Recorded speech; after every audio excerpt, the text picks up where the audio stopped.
Assalamualaikum warahmatullahi wabarakatuh. Izin memperkenalkan diri.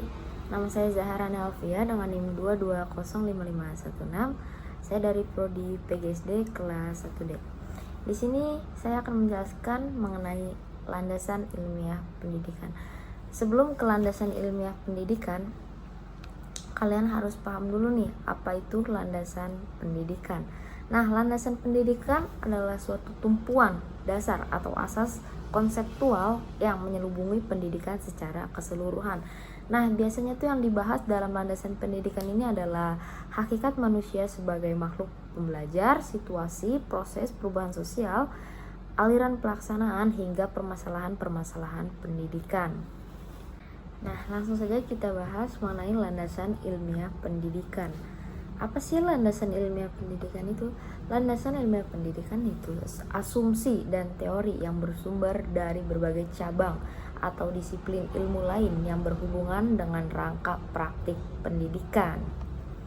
Nah, landasan ilmiah pendidikan itu biasa dikenal dengan landasan teori, landasan empiris, ataupun faktual pendidikan. Landasan ini digunakan untuk mengkaji dan mempelajari berbagai ilmu yang berhubungan langsung dengan pendidikan dari segala bidang yang menyelimutinya. Nah, landasan ilmiah pendidikan itu dapat meliputi landasan psikologis pendidikan, landasan sosiologis pendidikan, landasan antropologis pendidikan, landasan histori pendidikan, dan landasan ekonomi pendidikan. Langsung saja kita masuk ke pemaparannya.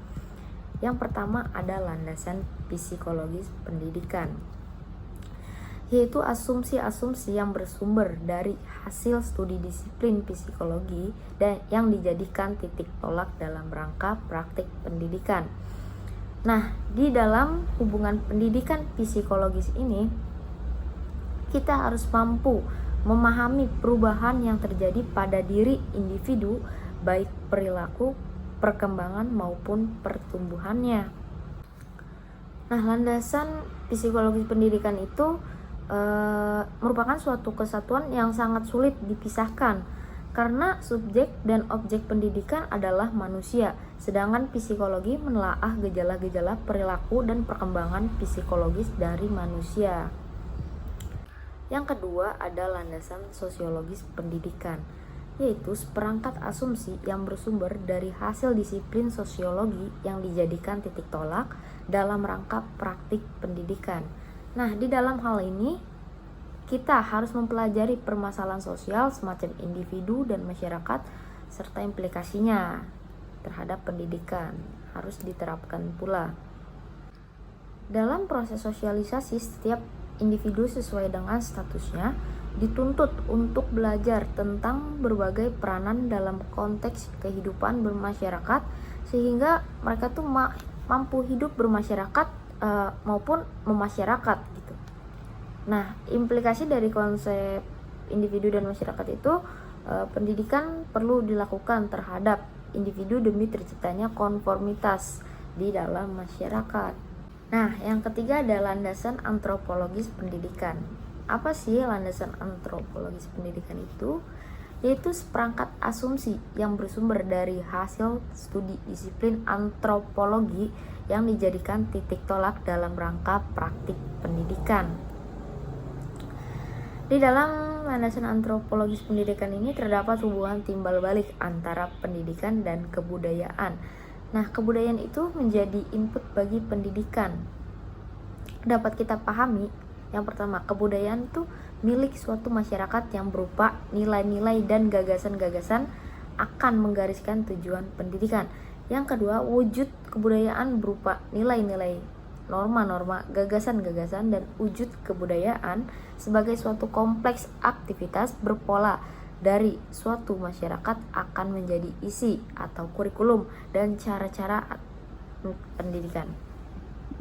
Nah, yang terakhir, wujud pendidikan berupa bangunan, benda-benda, dan uang merupakan sarana, alat, dan biaya yang digunakan dalam pendidikan. Sebaliknya, pendidikan berfungsi untuk melestarikan kebudayaan masyarakat dan berfungsi pula dalam rangka mengembangkan kebudayaan masyarakat. Yang keempat ada landasan histori pendidikan, yaitu seperangkat konsep dan praktik masa lampau sebagai titik tolak sistem pendidikan masa kini yang searah ke masa depan. Nah, pendidikan sekarang ini bukan ada secara tiba-tiba, melainkan merupakan kesinambungan dari pendidikan pada masa lampau. Nah, di dalam kesinambungan tersebut, konsep dan praktik pendidikan masa lampau yang dipandang baik dan berguna akan tetap dipertahankan, sedangkan konsep praktik pendidikan yang dipandang tidak baik dan tidak berguna atau keliru akan diperbaiki dan akan dikembangkan, sehingga berbeda dengan konsep dan praktik pendidikan masa lampau. Nah, landasan histori pendidikan itu antara lain tuh mencakup yang zaman purba, zaman kerajaan Hindu-Buddha, zaman kerajaan Islam, zaman pengaruh Portugis dan Spanyol, dan lain sebagainya. Nah, yang terakhir ada landasan ekonomi pendidikan. Dari berbagai banyak faktor, yang sangat berkesesuaian dengan pendidikan adalah sumber daya manusia. Oleh karena itu, ditinjau dari sudut pandang ekonomi, pendidikan adalah human investment atau upaya penanaman modal pada diri manusia. Pendidikan itu diarahkan untuk menghasilkan tenaga kerja yang produktif dalam menghasilkan barang dan jasa yang dibutuhkan masyarakat. Hubungan antara pendidikan dan ekonomi antara lain itu melalui pendidikan tenaga kerja produktif dapat dihasilkan. Sebaliknya, pelaksanaan pendidikan memerlukan sejumlah dana yang harus dimanfaatkan secara efisien dan efektif. Nah, itu pemaparan singkat mengenai landasan ilmiah pendidikan. Sekian dari saya, kurang lebihnya saya mohon maaf. Billahi taufiq wal hidayah. Wassalamualaikum warahmatullahi wabarakatuh.